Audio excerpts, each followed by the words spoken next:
Yes, yes, yes. No, no, no, no, no, no. Kings let one get by them. Kings just too many letdowns. Still just not able to close out games. Game where the Kings were up by 20 points. They were not able to close out the game in the end and lose a very needed game against the Western Conference rival. Did you see that? Did you see how OKC closed out the game and SGA went to the foul line like 1,000 times? Got 40 on the Kings. Damn. In Oklahoma City, the Sacramento Kings lose 112-105, which makes the OKC Thunder 54-25 and the Sacramento Kings 45-34. Kings are currently in 8th place, now a game and a half behind the Suns for 7th and 2 games behind the Pelicans for 6th place. So obviously a lot of really good things have to go well for the Kings, and a lot of bad things have to go bad for the Pelicans for them to flip-flop. The Kings would have to go 3-0 pretty much, and the Pelicans would have to go 0-3. Today is April 11th, 2024. Y'all back? We back. Y'all back? We definitely back. And I want to say thank you for joining me. Hopefully you're here for the whole video. I have some really important things to say about the Kings. What's going on, YouTube?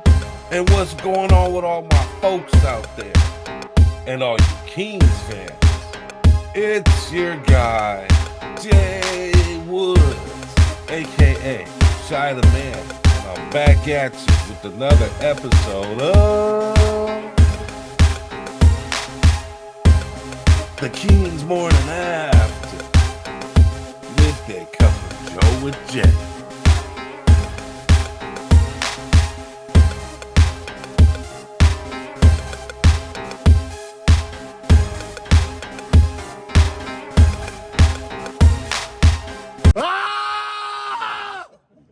I love it. Oh, damn. My cup of Joe is hot today. Hot. Ooh, just like this playoff race is really hot. And you know what day it is. And you know what day it is. Yeah. It's Thursday. Back in the days when I was young, I'm not a kid anymore. Throwback Thursday. But some days I sit and wish I was a kid again. Yeah. Oh, man, my cup of Joe, man, my cup of Joe today. Today is these Kings, man, these Kings. Sometimes you love them. Sometimes they can be so frustrating, too. Man, these guys here, these Kings, the Sacramento Kings, this version of the Sacramento Kings. I tell you, man, these dudes are really world beaters at times. And then at times, they're also very lackadaisical and they play down to their competition. The Kings lost to 4 of the worst teams in the NBA, including the Portland Trailblazers, the Washington Wizards, the Detroit Pistons. Who else? I know I'm missing 1 or 2 in there somewhere. The Charlotte Hornets, some of the Eastern Conference worst teams. If they would have won just those 4 games alone, the Kings would be in solid 4th, 5th place right now currently. So it's down to these last 3 games. They got a hard one against the Pelicans tonight, who they're actually 0-4 against this year. Oops. So it's going to be curious to see how they go out tonight and play against this Pelican team tonight. But yeah, the Kings, just too many games lost against bad teams kind of put them in this situation, you know, and now they're in the situation that they're in where they're fighting to get out of these play-in games, but it's looking more and more like they're going to be in one of these play-in games. So that's my cup of Joe. 1 creamer, no sugar. Quick stats. So the Thunder leading scorer obviously was Shai Gilgeous-Alexander with 40 big points for the OKC Thunder. These guys had a few guys in double figures 5 guys to be exact. 18 for Lewis Dort, 15 for Chet Holmgren, who also had 9 rebounds on the night. A lot of other guys pitched in with the rebounding, and assists was kind of spread out as well, with Shea Gilgeous getting 4 of them and Jalen Williams also getting 4 assists. Isaiah Joe pitched in off the bench with 10 points. And for the Kings leading scorer was De'Aaron Fox, putting in that work for 33 big points. Keon Ellis pitched in big with 26 points. He had 7 threes on the night, which was pretty interesting to see. And then we had Keegan Murray pitch in with 15 and Harrison Barnes pitch in with 10. Domantas Sabonis lost his double-double streak by only getting 8 points in the game. I don't know if it was defense or just not great shooting, but it is what it is. At the end of the game, Keon Ellis tried to get on the ball down low at the bottom of the basket, but Keon Ellis kind of threw the ball away, and it would have been an easy layup or dunk for Sabonis, but he didn't get it. I have a feeling he'll probably start another streak. I have a feeling. It probably started at the end of the season, and it'll probably go through all of next season, I'm sure. But Domantas Sabonis pitched in with 13 big rebounds. Keegan Murray had 10 big rebounds as well, which was very helpful to the Kings. De'Aaron Fox even had 8 rebounds, which was great. Davion Mitchell kicked in off the bench with 8 points. And Trey Lyles only had 3 points off the bench, but he did have 7 rebounds on the night. Keon Ellis helped out with 6 rebounds. Harrison Barnes with 6 rebounds. Team stats, the Kings didn't shoot from the field very well, only 34%. OKC, almost 50%. 3-point percentage was about even. The Kings did hit like 9 more threes than the OKC Thunder, which boded well in the first half, but obviously didn't bode well in the second half because they weren't hitting anymore. And free throws, both teams shot about 73, 74%. Rest of the stats were pretty much even. OKC had 8 blocks, Kings had 4. OKC had 11 steals, Kings had 8. And points in the paint, the Kings only had 26 points in the paint, which is usually one of their calling cards to victory, with Domantas Sabonis getting a lot of points in the paint, and De'Aaron Fox, if he's driving to the hole, getting a lot of points in the paint, and OKC with 42 points in the paint. Eye test. Yeah, eye test. Eye test. Eye test. I'm going to give the Kings an eye test. So in this game, the Kings were actually up at the half point. OKC scored 39 points in the third quarter. Kings only scored 23. And at the end of the game, the Kings were only able to score 18 points in the fourth quarter. And OKC closed the game out, scoring 28 points in that last quarter. So this was a game where the Kings obviously were not able to close the game out. And they looked great for the first 2 quarters, for the first half. But then that horrible thing that happens to the Kings in the third quarter, where they come out lackadaisical and or with kind of soft defense, and other teams are able to come back into these games a lot of times in the third quarter. So Domantas Sabonis only having 8 points, is probably not going to bode well for the Kings. He needs to get into the offense a lot more, in my opinion. He should be averaging about 20 points a game. I feel like with his post game, they need to be getting the ball down to him or giving it to him in the beginning of the shot clock at the top of the key and letting him go to work. Also, De'Aaron Fox playing 2-man game, dumping the ball down low to him off of screens and things like that. That's how you get Domantas Sabonis scoring. So there wasn't a whole bunch of that this last game. And, people getting on Harrison Barnes. I mean, Harrison Barnes scored 10 points. He had 6 rebounds as well. I mean, he is what he is. He's mostly out there for defense.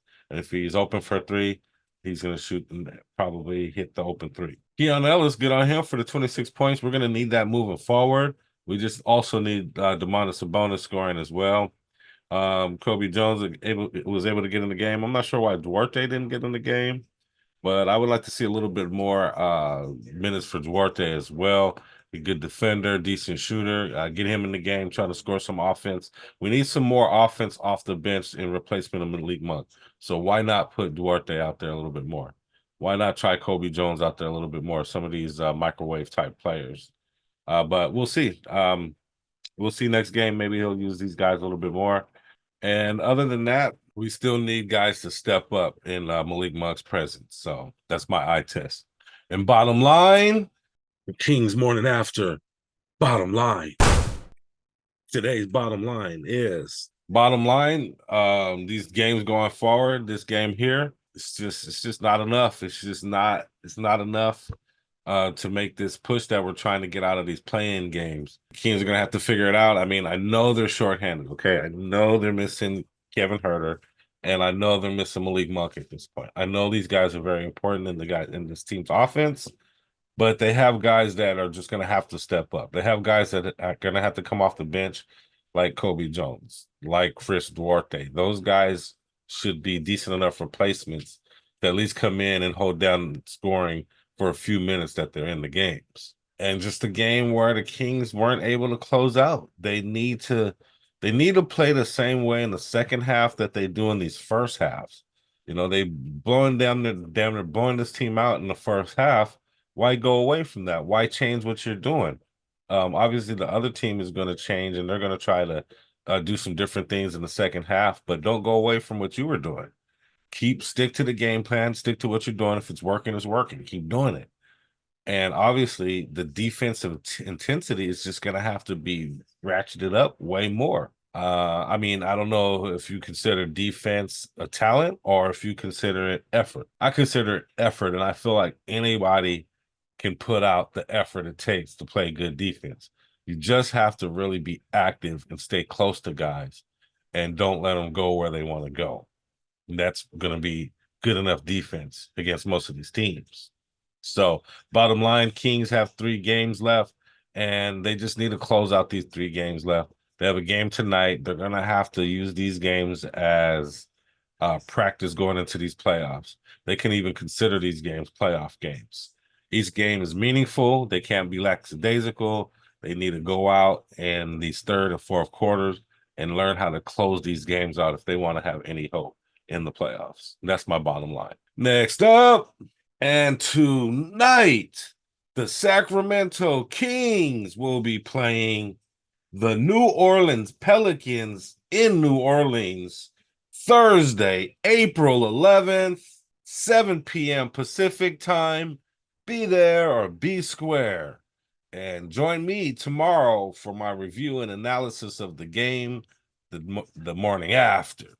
So go ahead and subscribe so you can see that video. Help the channel out by subscribing, and you'll see my videos pop up when I do a new video. As we know, this New Orleans Pelicans team has slightly had the Kings number.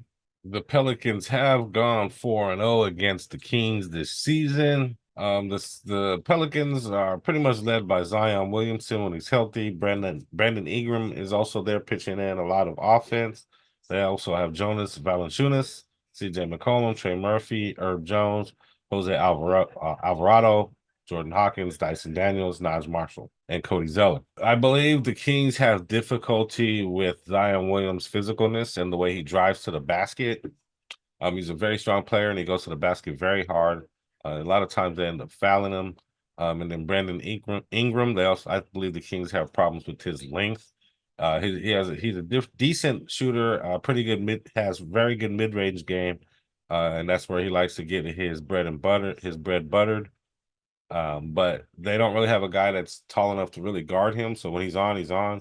Zion Williamson, it's pretty hard to guard anybody to guard him when he's on going to the basket. They also have CJ McCollum, who is known to torch the Kings at a time or two. Trey Murphy, decent power forward, and Jonas Valanciunas plays Sabonis very well. They always battle it out. So that's going to be a key matchup to look out for is Jonas Valanciunas versus Domantas Sabonis. So, I mean, if there's going to be any way to stop this team, it's going to be by trying to keep Zion Williamson out of the lane, trying to keep him uncomfortable, bump him around a little bit, try to get him shooting from the outside. Is pretty much going to be your best chance at beating this team. And same with Brandon Ingram, just try to make him uncomfortable in his mid-range game, having guys up in his face, bodying him up as close as possible, up all the way through his shot at 3-point line, guarding up on him. Don't let him just close out on him quickly, and don't let him have easy shots or free shots. And that's the same with CJ McCollum. You just gotta stay close to him. Don't let him run around too much, and stay close to him so he's not getting off easy shots. Jonas Valanciunas, keep a body on him, keep him out the paint, and he's not going to be too much of an offensive threat. And Jose Alvarado, who seems to give the Kings fits a lot of times with his defense and sometimes his scoring. So to beat this team, they're going to have to do those things. And just, I believe it's going to be defense more than anything. The Kings do need somebody to step in Malik Monk's absence with his scoring, especially at the end of games. But to me, it's going to be about how the Kings can D this team up, especially at the end of the games, especially at the end of third quarters and at the end of the game in the fourth quarter. So that's going to be my Kings victory versus the Pelicans. Betting line. So for this game, which is actually in New Orleans, they actually have the Sacramento Kings favored by a point. How do you feel about that? You can make a bet on this game as well. If you use the link in the description below, you can sports bet no matter where you are. This is the site and the app that I use for all my sports betting. The link is in the description below. They also have a few other games on here. New York Knicks, Boston Celtics by 3, Rockets -11 over the Utah Jazz, and they also have Golden State by 13.5 over the Portland Trailblazers. How do you feel about those lines? You can make bets on any of these games. You can bet on any sport. Use the link below, and it helps the channel out as well. Thanks. And I got a question for you guys. If you can, make a comment. Answer the question below in the comments. How do you feel about this Sacramento Kings team this year? How do you feel they did this year? Was this team a disappointment to you if they end up in the play-in tournament? Or are you just happy that they're going to be involved in anything like the playoffs? It's not considered a playoff to me until you make it to the next stage after the play-in tournament. So if they make that, I would consider them in the playoffs. But last year they were in the playoffs. They were the fourth team, I want to say, or the third best team in the league. So last year they were in it. This year they're kind of fighting to be in it. And yeah, the Western Conference got better, definitely. And the Kings have suffered a couple of injuries.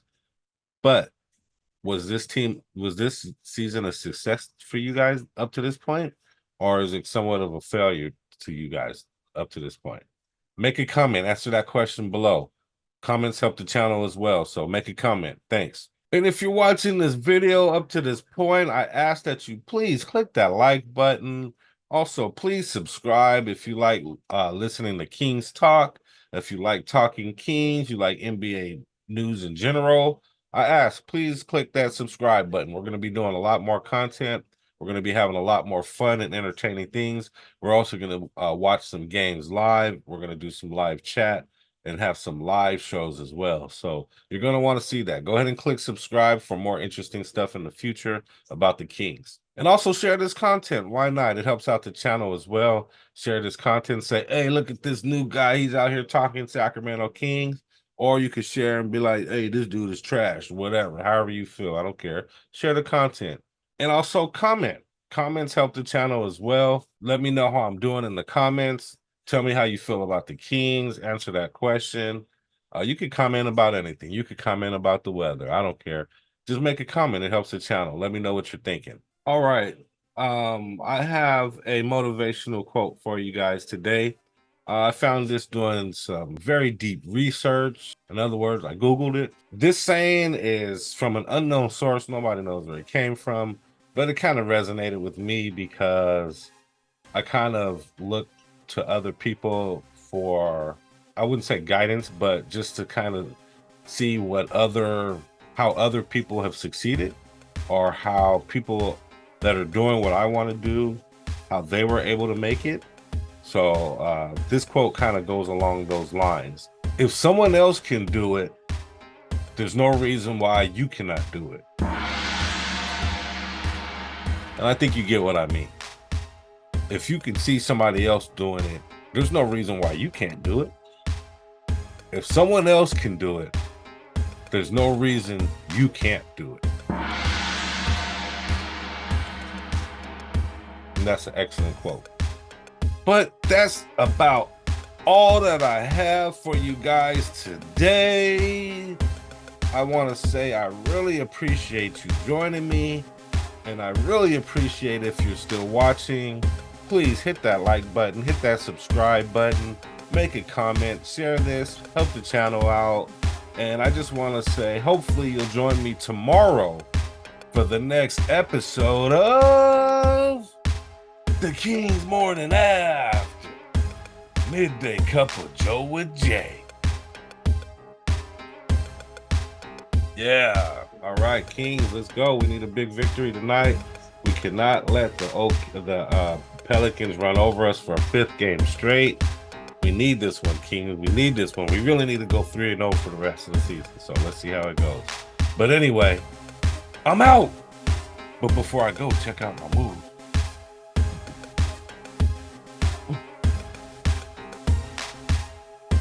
It's good.